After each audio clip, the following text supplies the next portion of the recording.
For most of us, our worst fears live only in our imagination. But Denise Gullidge saw hers come true on the afternoon of June 21st, 1987, near her home in Lafayette, Louisiana. Seems like it was yesterday. My husband was working, the kids and I were going shopping, and on the way, we stopped at a local gas station. When I pulled up to a pump closest to the entrance.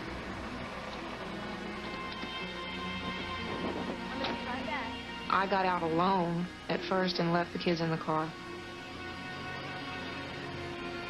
I went in and just handed the attendant my credit card, told him I was going to fill up.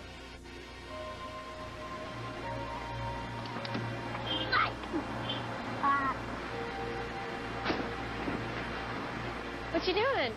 Dustin got out of the back seat, and when I started pumping the gas, he went to the driver's window and was playing with Missy and talking to her through the window.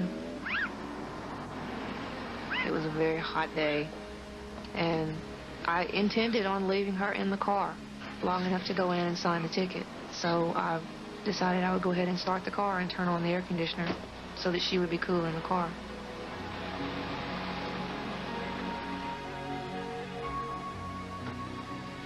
So, here's your card, ma'am. Sign with the X, please, ma'am. I signed my name and turned around, and my car was gone. It was gone. I felt like I'd just been hit by a truck, and it wasn't the car. It was the fact that my baby was in it. Gas station attendant Don Stansfield immediately ran outside to see which way the stolen car was going. We were less than a quarter of a mile south of an east-west interstate highway, which once on there, he could have gone just about any place. 911, what is your emergency? At 4:16 p.m., a call came in reporting that Denise's 6-month-old baby Missy had been kidnapped. The information was immediately relayed to the Lafayette Police Department. 705 Northwest Frontage Road. Stolen vehicle is a 1987 Chevrolet Celebrity, 4-door maroon in color, bearing Louisiana license 1995400. 102 direct in and route. While waiting for the police to arrive, Denise called her husband, Austin. The phone rang, I answered it, and it was Denise just screaming at the top of her lungs. And she told me that somebody had stolen her car and Missy was still in it. And I raced across town, and the whole time I'm driving, just what in the world is going on? And it was about a 20-minute drive. I made it in about 8 minutes. The police had arrived even before Austin, but the stolen car was long gone, leaving no clues as to who the kidnapper was or where he was headed. We stayed there just a few minutes. I don't really recall exactly what took place, but I remember one of the officers telling me to come follow him to the police station. We'll go down there, and y'all can wait down there. At the police station, they were interviewed by Detective Robert Hemsell. Well, I was talking to the parents. I was trying to more or less calm them down. What's being done?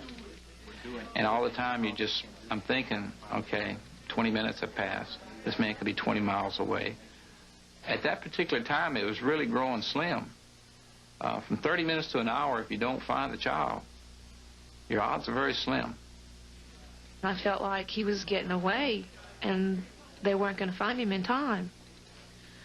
And I paced the floor in that little room, waiting and praying.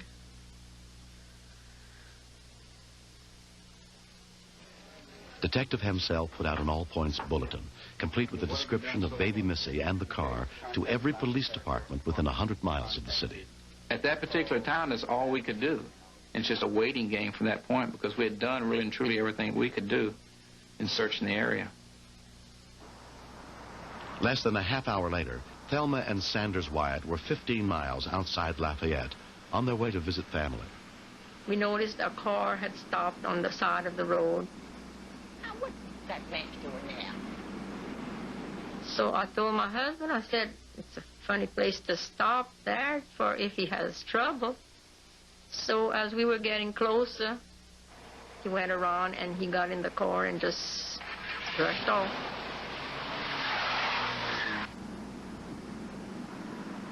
So when we passed where he had stopped, I saw some things scattered in the ditch. I think I saw something. Santa, stop! I said, stop and back up. I want to see. He didn't say anything, but it's like God wanted us to stop.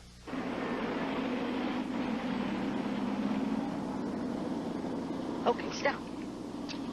There is something.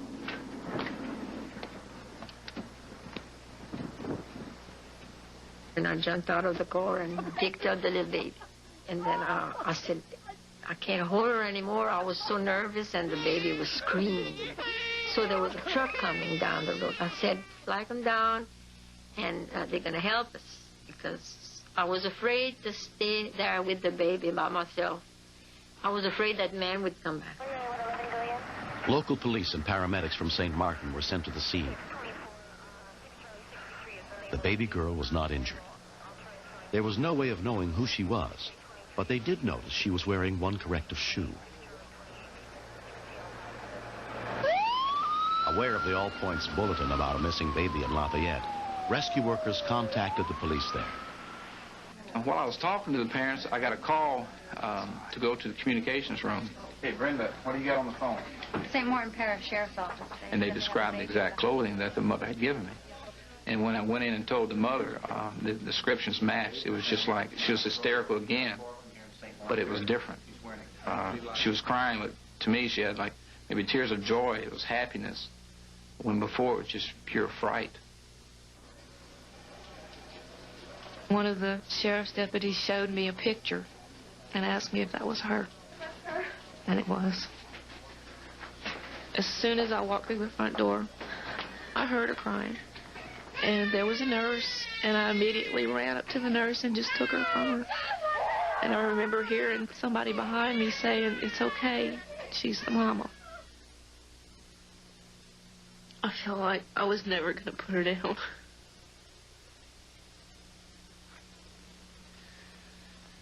I just wanted to hold her.